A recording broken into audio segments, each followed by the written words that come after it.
I mean, I've always dealt in sort of taboo subjects in my stand-up and, you know, even in sitcom, really. There's always a slight bit of pathos and dramatic edge.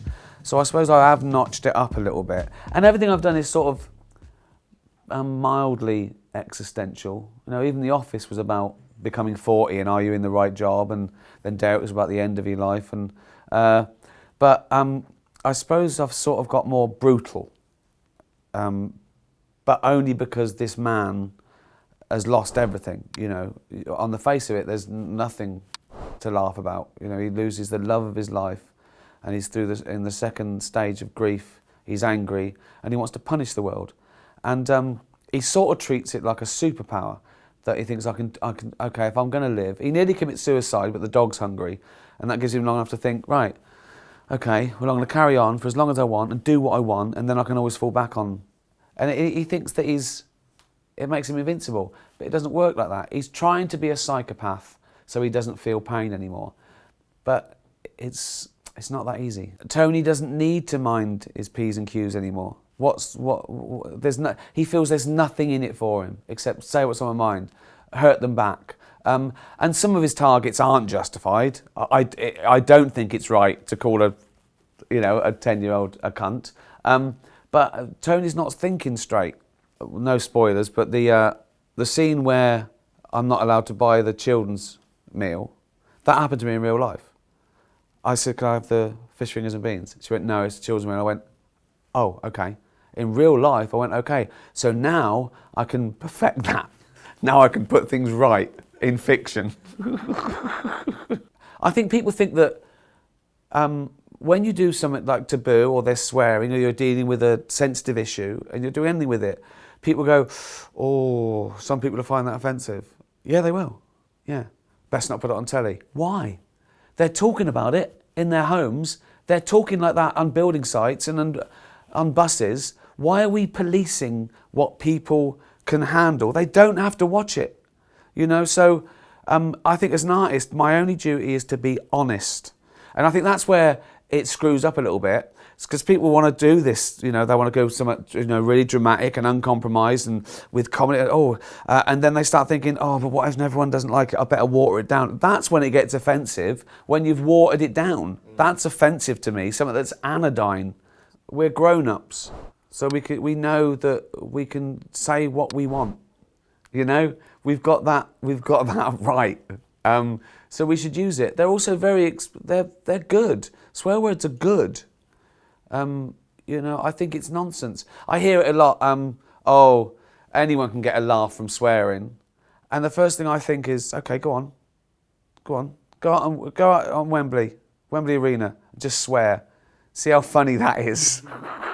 It depends why you're doing it, who you're doing it to, you know. I think sometimes even cunt isn't enough. Do you know what I mean? You wouldn't call Hitler a cunt. It's not enough. You know what I mean? Imagine, the thing is, if you did, someone would say language. It's fucking Hitler. Yeah, keep the language down. Like, no one can say the C word like the British. Yeah. It's one of our greatest achievements. I tell an anecdote, this is true. I was in Edinburgh and there's two policemen, two bobbies walking along, and one of them said, Mr. Gervais, you're a funny cunt. And I went, thank you very much. A dog, they're amazing. They're magical. It's the closest I get to spirituality, just watching a dog or meeting a dog. Wherever I am, me and Jane go for a walk every day, either in Hampstead or Central Park, and I meet dogs. Some I know now, I meet the same ones, I know their name, I meet a new one. Oh my God, that's like my heroin. I get a fix. If I've scruffled like 8 dogs in the morning, I'm set up for the day. They're amazing, they're beautiful, they've got soul, they're amazing, they're brilliant. I couldn't invent a better thing. There's nothing as good. Nothing else. I don't feel like I have anything else. You know, outside friends, you know, like relationships, you know, I mean, there's no better thing in the world. Not a car, not money, not a house. A dog, it's fucking amazing. It's 15 years of joy. and then terrible sadness. I look at the dog. I want to know what it is. I want to know what its name is. I want to know what's in it. I want to see its ears do that. I like the little walk. I don't know.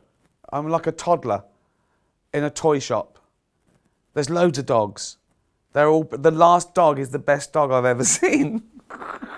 I wrote a dog into it, so I had a dog for 6 weeks. Yeah, I basically picked my leading lady on its looks, I must admit. Oh my God, look at that German Shepherd, look at its ears out, right? Had a meeting, met the owner and that, and I said, I just want a normal dog. I don't want to do tricks, I don't want to stress it. I'd rather not get the shot than stress this dog for 1 second. And he went, great, that sounds brilliant, right? Then I got told off. He said, you're calling her a good girl when she hasn't been a good girl. This is making his life much harder. I go, listen, I've paid. She's a good girl. Good girl. Good girl. I love the idea of going to the pub with a dog. And he has a half. It's the best thing, isn't it? When it's amazing. When a dog walks in. It's amazing. I'm like that. Oh, God. Yeah. What an amazing companion a dog is. Oh. I don't think it's their dog. I think it's our dog. They're just dogs. Yeah. It's this like air or land. You don't own. No, that's not yours. It's everyone's.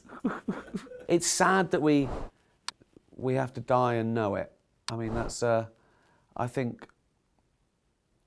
I sometimes sign off on Facebook Live with I hope you die in your sleep, and I mean it. That would be amazing. If everyone died in their sleep, what would we fear? We'd enjoy every single day knowing that one day we wouldn't wake up. It would be amazing. It's a bit of a flaw in our evolution that we have to worry about death from 5. Well, I don't want to die, not yet. I don't worry about being dead. I won't know about it. That's the best thing about being dead. It's like being stupid. It's only painful for others. But I don't want to die in agony, you know. And I also, on a serious note, I agree with assisted suicide. You know, I think if you know that you're not getting better and every day is painful and agony with no hope, it should be your human right to say, I've had enough. Again, it's beautiful. We know it's beautiful with a cat and a dog. We know that's a lovely thing to do. So why not with me? There's a disgusting thing out there that I tweeted once that says to commit suicide is denying grace of God. Just fuck off. It's good to laugh, isn't it? That's top 10, isn't it? Laughing. It's great. I don't care whether I'm making someone laugh or someone's making me laugh. As long as we're laughing, it's amazing. Laughing, dogs, wine, incredible. Cheese, yeah. Dogs. I think I did that Vanity Fair thing, the Proust questionnaire, and the first question was, "What's your idea of perfect happiness?" And I said, "Playing with a dog. We're both drunk."